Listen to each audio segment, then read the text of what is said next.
ठीक है, देखो क्या बता रहा हूं मैं, है ना। तो हम लोग पढ़ क्या रहे हैं, वर्क, एनर्जी एंड पावर पढ़ रहे हैं। ठीक, अब इसमें क्या हो रहा है, जो वर्क है तुम्हारा, वर्क मैंने बताया वर्क के बारे में। तो वर्क होता क्या है, वर्क क्या होता है, ठीक है। तो वर्क जो होता है, वर्क है कि किसी भी बॉडी के ऊपर आप पहले फोर्स अप्लाई करो, और अगर उस फोर्स की वजह से डिस्प्लेसमेंट होगा, फोर्स की वजह से डिस्प्लेसमेंट होगा, तभी उस घटना को या उस इंसिडेंट को क्या कहेंगे, वर्क कहेंगे। अदरवाइज वो वर्क में कंसीडर नहीं होगी। बात समझ में है? जैसे अगर मान लो कि तुम्हारे सामने ये एक कार खड़ी है, क्या है, ये तुम्हारे सामने कार है, क्लियर भैया, ये तुम्हारी एक कार है ना, घिसी पिटी सी कार है। ठीक, इसके ऊपर तुमने क्या लगाया, फोर्स लगाया, क्या लगाया, फोर्स। अब ये फोर्स लगाने की वजह से क्या होता है, तुमने इसके ऊपर फोर्स लगाया, और फोर्स लगाने की वजह से क्या हुआ कि इस कार में कोई डिस्प्लेसमेंट नहीं होया, इस कार में कोई भी डिस्प्लेसमेंट नहीं हुआ, ये खिसक के इधर नहीं गई। और अगर ये खिसक के इधर नहीं जा रही है, तो इसका मतलब क्या है, इसका मतलब क्या है कि इसमें डिस्प्लेसमेंट नहीं हो रहा है, और डिस्प्लेसमेंट नहीं हो रहा है इस फोर्स की वजह से, मतलब वर्क भी नहीं हो रहा है। Work is not done, work is not done. यानी वर्क होने के लिए, मैं क्या कह रहा हूं, वर्क होने के लिए हमें क्या जरूरी है, वर्क होने के लिए हमें जरूरी है कि किसी बॉडी पे फोर्स अप्लाई हो, और उस फोर्स की वजह से इस बॉडी में क्या है, डिस्प्लेसमेंट भी आए। क्या है, मान लो बॉडी की तक के आगे चली गई होगी, तो डिस्प्लेसमेंट भी आए। तो जब डिस्प्लेसमेंट आएगा तो इस चीज को क्या बोल देंगे, वर्क। वर्क की डेफिनेशन क्लियर हुई कि नहीं हुई, जल्दी बताओ, is it clear.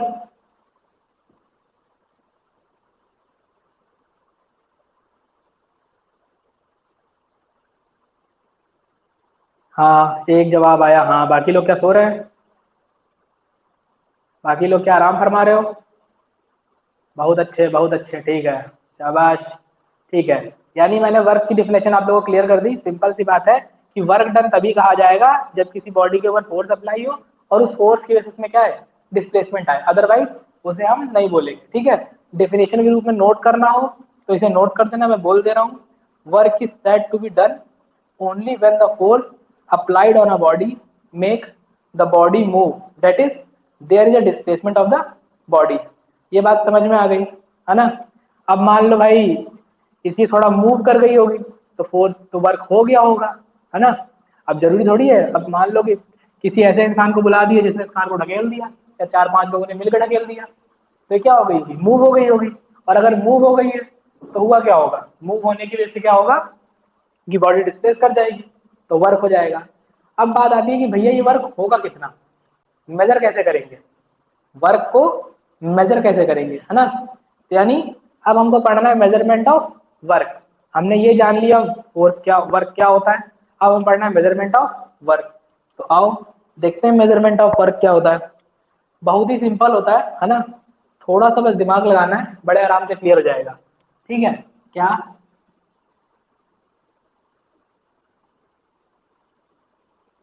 Measurement of work, measurement of work. Measurement of work क्या होता है, देखो जैसे लेटर सपोज करो कि हमारे पास क्या है, ये एक ब्लॉक है, ये एक ब्लॉक है ना, जो कि टेबल पे रखा हुआ है। भाई टेबल दिखा दे अच्छी से तुम लोगों को, है ना। हमें टच करना है, ऐसा मत समझना, ठीक है। टेबल पे टच करना है, यहाँ पे हमने क्या लगा दिया, एक फोर्स लगा दिया। फोर्स लगाने की वजह से क्या हुआ कि ये इस साइड में डिस्प्लेस हो गया, इधर क्या हुआ, डिस्प्लेस हो गया, और डिस्प्लेसमेंट इसका कितना हुआ, इतना डिस्प्लेसमेंट हुआ। अब डिस्प्लेसमेंट मेजर कहाँ करेंगे, भाई बच्चों की सबसे बड़ी दिक्कत ये रहती है कि भैया डिस्प्लेसमेंट कहाँ से कहाँ तक मेजर करेंगे, यहाँ से यहाँ तक मेजर करेंगे, कि यहाँ से यहाँ तक मेजर करेंगे, कि सेंटर से सेंटर तक मेजर करेंगे, है ना। देखो तो इस बात को भी क्लियर कर लो। भाई ये जो बॉडी दिख रही है ना, इस बॉडी का तुम कोई भी एक पॉइंट पकड़ लो, कोई भी एक पॉइंट पकड़ लो। अब अगर तुमने कोई भी एक पॉइंट पकड़ा है तो यहाँ पे यही बॉडी तो जा रही है, वो पॉइंट भी वहीं रहेगा। उस पॉइंट से इस पॉइंट तक की डिस्टेंस मेजर कर लो, टोटल डिस्टेंस निकल आएगी। बात समझ में आया, ठीक है। मैंने क्या बताया, सिंपल सी बात है। अब चाहे तो तुम ये वाला एज पकड़ लो, तो ये वाले एज से ये वाली दूरी नाप लो, ये वाला एज पकड़ोगे तो ये वाली दूरी नाप लो। और ज्यादा कुछ ना समझ में आए तो बिल्कुल सिंपल इंसान की तरह सेंटर पकड़ लो। ठीक, सीजी, सीजी जानते हो ना, सीजी बता रखा है। तो मान लिया इसके से डिस्प्लेसमेंट क्या हुआ, एस हुआ। क्लियर? इसकी वजह से डिस्प्लेसमेंट क्या हुआ? एस हुआ। रिपीट कर दीजिए, बहुत अच्छा। देखा बेसिक डिस्टेंस। मैं क्या कह रहा हूँ, इस ब्लॉक को यहाँ से यहाँ खिसका है, ठीक। अब तुमसे जब पूछा जाता है कि भैया इनके बीच की डिस्टेंस कितनी है, इनके बीच की डिस्टेंस कितनी है ना, इनके बीच की डिस्टेंस कितनी है, तो हमको यही समझ में नहीं आता है कि इस ब्लॉक की डिस्टेंस नापे कहाँ से, यहाँ से नापे है ना, कि यहाँ से नापे, कौन से, इन दोनों के बीच की दूरी ले, कि इन दोनों के बीच की दूरी ले, कि इनके सेंटर की दूरी ले, यही बात नहीं समझ में आती है। तो आज सिंपल तरीका जान लो, ब्लॉक तो वही था, जो यहाँ था वही यहाँ चल के गया है, और कुछ बदला तो है नहीं। तो ब्लॉक के किसी भी पॉइंट पे एक मार्क कर लो, जो मार्क यहाँ रहेगा वही मार्क वहां रहेगा, दोनों मार्क के बीच डिस्टेंस निकाल दो, सिंपल है, समझ गए? अब चाहे तुम जिसकी निकालो, अगर तुमने ये वाला एज पकड़ा है तो ये वाला एज वहां जाके क्या बन जाएगा, वो वाला एज बन जाएगा, वो वाला एज बनेगा तो उस एज की और इस एज की डिस्टेंस मेजर कर लो। बात समझ गए? और नहीं कुछ जानते हो तो भाई सेंटर टू सेंटर डिस्टेंस ले लो। खुश? इधर देखो, तो क्या किया, इन दोनों के बीच की सेंटर टू सेंटर डिस्टेंस ले ली। तो अब वर्क होगा क्या, है ना, वर्क क्या होगा, इधर देखो, वर्क बहुत ही सिंपल सी बात है। वर्क का फॉर्मूला होता है work is equal to force into displacement of the point of application of the force in the direction. या सिंपल सी बात देखो, वर्क का फॉर्मूला होता है work is equal to force, है ना, into displacement in the direction of force, displacement displacement displacement in the direction of force. बात समझ में आई? Displacement in the direction of force, ये भाई रट लेना, ये बात थोड़ा दिमाग में बैठा लेना कि force, work is equal to force into displacement in the direction of force. बात समझ में आ गई कि नहीं आ गई? कहने का क्या मतलब है, मतलब ये है कि जो भी फोर्स अप्लाइड हो उसका मैग्नीट्यूड और इनके बीच में जो भी डिस्टेंस हो उनका मल्टीपल, लेकिन उसी डायरेक्शन में जिस डायरेक्शन में फोर्स क्या हो, अप्लाई हो। अगर फोर्स इधर अप्लाई हो रहा है और डिस्प्लेसमेंट इधर हो रहा है तो वर्क डन नहीं काउंट करेंगे, तो उसका तरीका अलग है, बताऊंगा वो तरीका कैसे है ना। तो देखो अभी तो हमारा फोर्स किधर लग रहा है, इस डायरेक्शन में, और डिस्प्लेसमेंट भी क्या हो रहा है, इसी डायरेक्शन में, समझ गए? तो इसका मतलब हम क्या कह सकते हैं, वर्क डन निकाल सकते हैं। तो वर्क को अगर हम डिनोट करें W से, तो फोर्स को किससे डिनोट करेंगे, F से, और डिस्प्लेसमेंट क्या आ जाएगा, S। तो work is equal to F into S. बात समझ में आई कि नहीं आई? Work is equal to F into S.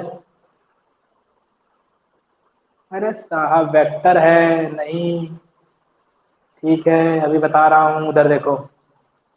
तो पहले ये बताओ, ये निकालना समझ में आया कि नहीं आया, है ना, ये निकालना समझ में आया? हम्म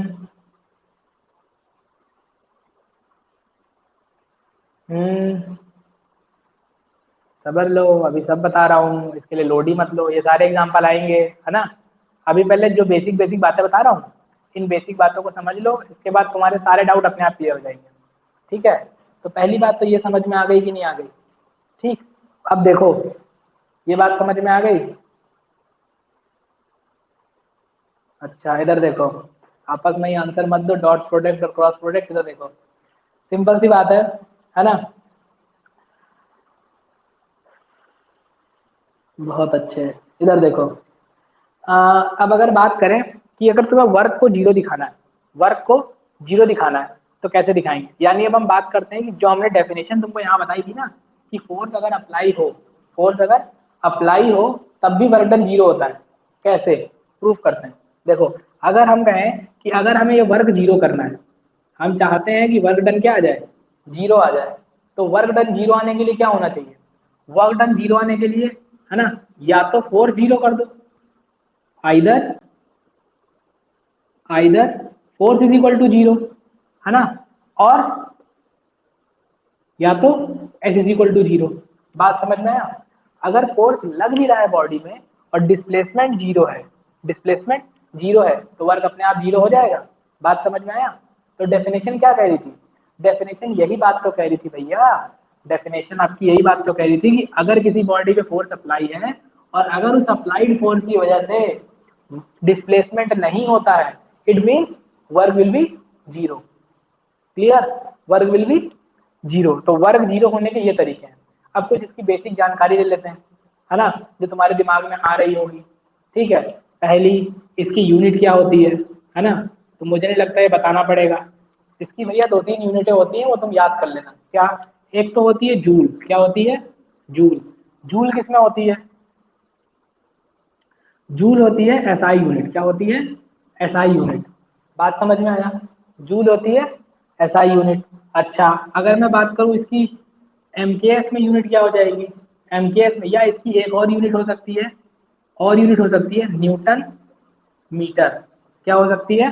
न्यूटन मीटर। अभी अगर इसकी मैं तुमसे एमकेएस में यूनिट बात करूं, किसमें? एमकेएस में। तो एमकेएस में यूनिट क्या हो जाएगी? अगर मैं तुमसे इसकी यूनिट एमकेएस में बात करूं, एमकेएस में, तो न्यूटन को लिख सकते हैं क्या? किलोग्राम मीटर पर सेकेंड स्क्वायर इनटू मीटर। तो इसकी यूनिट हो जाएगी किलोग्राम मीटर स्क्वायर पर सेकेंड स्क्वायर। ये तो हो गई इसकी एमकेएस में यूनिट, है ना। अब अगर बात की जाए इसकी सीजीएस में यूनिट क्या होगी? सीजीएस में, तो सीजीएस में यूनिट क्या हो जाएगी? Gram centimetre square upon second square, है ना। अब देखो, नोट डाल के यहाँ पे एक बहुत ही खतरनाक सा पॉइंट है, जो तुमको याद है पहले से, मैंने पहले चैप्टर में करा दिया है, याद करा ही दिया था, अभी फिर बता देता हूँ। क्या? 1 joule is equal to, 1 joule is equal to, है ना, 1 जूल इज इक्वल टू 10⁻7 अर्ग। ऐसा कुछ बताया था? 10⁻7 अर्ग। ध्यान दो, 1 जूल क्या है? 1 जूल को ही कहते हैं किलोग्राम मीटर स्क्वायर पर सेकेंड स्क्वायर, है ना। और अर्ग क्या है? 10⁻7 gram centimetre square upon second square. बात समझ में आ गई कि नहीं आ गई? ये पॉइंट आप याद रखेंगे, है ना। अगला आपके दिमाग में भर भर के क्वेश्चन आ रहा है। एक क्वेश्चन भर भर के आ रहा है, भैया ये बताइए कि ये कैसी क्वांटिटी है, स्केलर है कि वेक्टर है? स्केलर है कि वेक्टर है? ये भर भर के सबके दिमाग में क्वेश्चन आ रहा है ना। तो पहले ही आपका डाउट क्लियर करूं कि ना करूं? अभी क्लियर कर भी नहीं सकता हूं उसको। समझ में आया? भाई तुम्हारे नेट में इशू हो रहा है भाई, वॉइस और वीडियो क्लियर नहीं है तो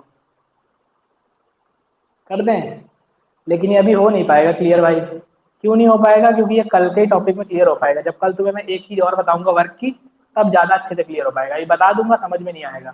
ठीक, इधर देखो, समझते हैं फिर भी, देखो छोड़ो, क्या करना भी सीखते हैं। वेक्टर है कि स्केलर? अच्छा तुम्हें क्या लग रहा है, तुम्हें क्या लग रहा है, जेनुइनली बताना, तुम्हें क्या लग रहा है? फोर्स कैसी क्वांटिटी है? स्केलर की वेक्टर?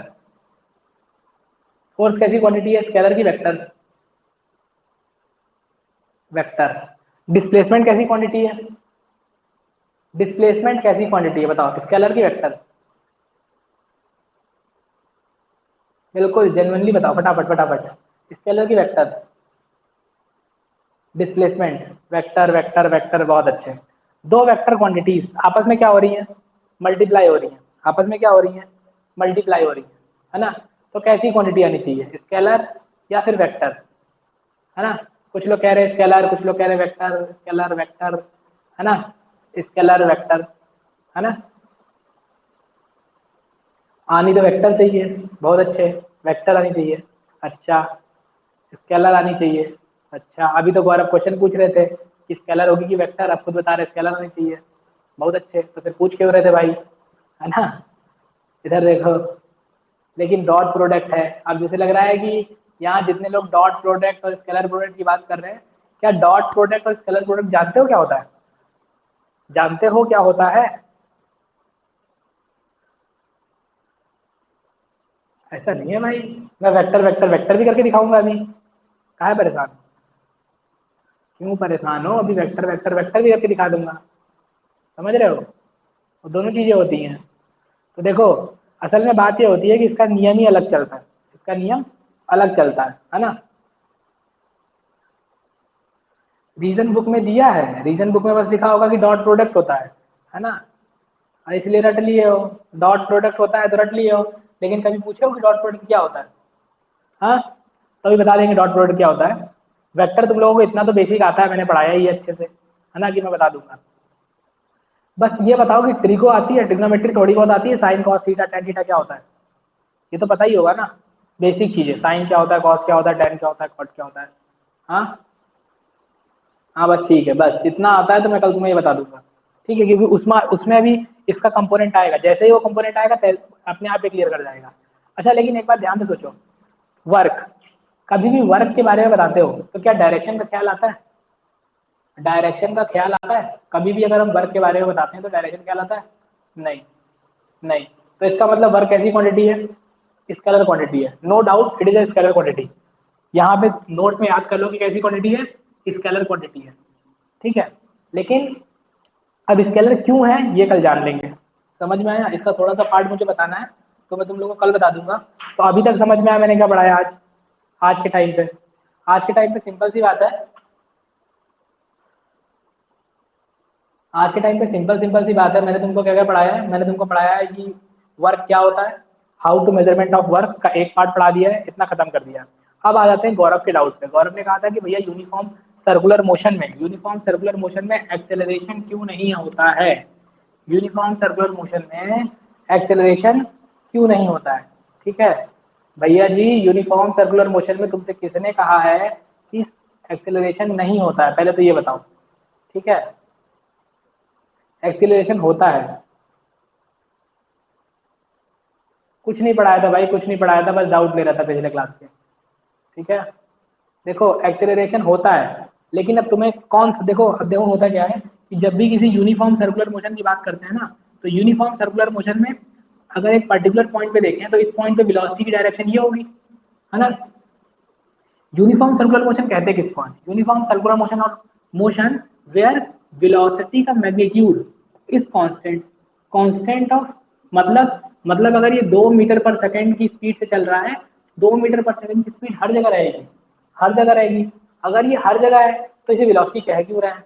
क्योंकि भाई केवल मैग्नीट्यूड अगर कांस्टेंट कर देते हैं तो वो चीज क्या बन जाती है? स्केलर बन जाती है। वो चीज क्या बन जाएगी? स्केलर बन जाएगी। आप समझ रहे हो, है ना। देखो, अब तुम सोचो, मैंने कहा कि यूनिफॉर्म सर्कुलर मोशन तभी होगा जब बंदा एक ही वेलोसिटी से घूमता रहे। एक वेलोसिटी से घूम रहा है वो ठीक है, समझ में आता है। तो अगर भाई एक ही वेलोसिटी से घूम रहा है, यानी अगर मैं तुम्हारी वेलोसिटी फिक्स कर दूं तो तुम उसे स्पीड भी तो कह सकते हो, डायरेक्शन है ही नहीं उसमें, है ना। लेकिन यहाँ नहीं है, यहाँ क्या हो रहा है, देखो हर पॉइंट पे डायरेक्शन बदल रही है। इस पॉइंट पे डायरेक्शन ये, इस पॉइंट पे डायरेक्शन ये, इस पॉइंट पे डायरेक्शन ये, इस पॉइंट पे डायरेक्शन ये। तो इसका वेलोसिटी का जो मैग्नीट्यूड है वो तो कांस्टेंट है, मैग्नीट्यूड कांस्टेंट है, लेकिन डायरेक्शन क्या कर रही है? वेरी कर रही है। और डायरेक्शन को वेरी करा कौन रहा है? कराने के लिए फोर्स चाहिए। वो फोर्स कौन सा है? तो वो फोर्स है अंदर की तरफ लगने वाला एक फोर्स, जिसे कहते हो सेंट्रीपिटल फोर्स। क्या कहते हो? Centripetal force. अगर ये सेंट्रीपिटल फोर्स है तो भैया इसमें एक्सेलरेशन भी आया होगा, mv² तो यही एक्सीलरेशन होता है जो अंदर की तरफ लग रहा होता है। बात समझ गए? अब देखो सर्कुलर मोशन में दो तरह के एक्सीलरेशन होते हैं, ध्यान देना, दो तरह के एक्सीलरेशन होते हैं। एक एंगुलर एक्सीलरेशन और दूसरा जो होता है वो पार्टिकल का एक्सीलरेशन होता है। यहाँ जो ये जो पार्टिकल है ना, इसकी इसके मोशन में एक्सेलरेशन नहीं होगा, वो जीरो होगा, नो डाउट वो जीरो होगा, लेकिन जो सेंटर की तरफ लगने वाला एक्सेलरेशन है वो जीरो नहीं होगा। समझ में आया? बताओ, क्लियर है ना। तो देखो इस क्लास की आज मैंने रिकॉर्डिंग भी की है, अब रिकॉर्डिंग कुछ देर में अवेलेबल हो जाएगी। बात समझ गए? ओके, तो रेटिंग कर देंगे सब लोग, बहुत अच्छे। ठीक है, रेटिंग सब लोग कर देंगे, और रेटिंग सब लोग कर देंगे, और अगर जिसे पढ़ना हो उसको ये शेयर भी कर दोगे। बात समझ में आया? ठीक है, मैं क्या कह रहा हूँ, अगर जिसको पढ़ना हो उसे क्या कर दोगे? शेयर भी कर दोगे। आप लोग एक फोटो देख लीजिए बड़े आराम से, बढ़िया से।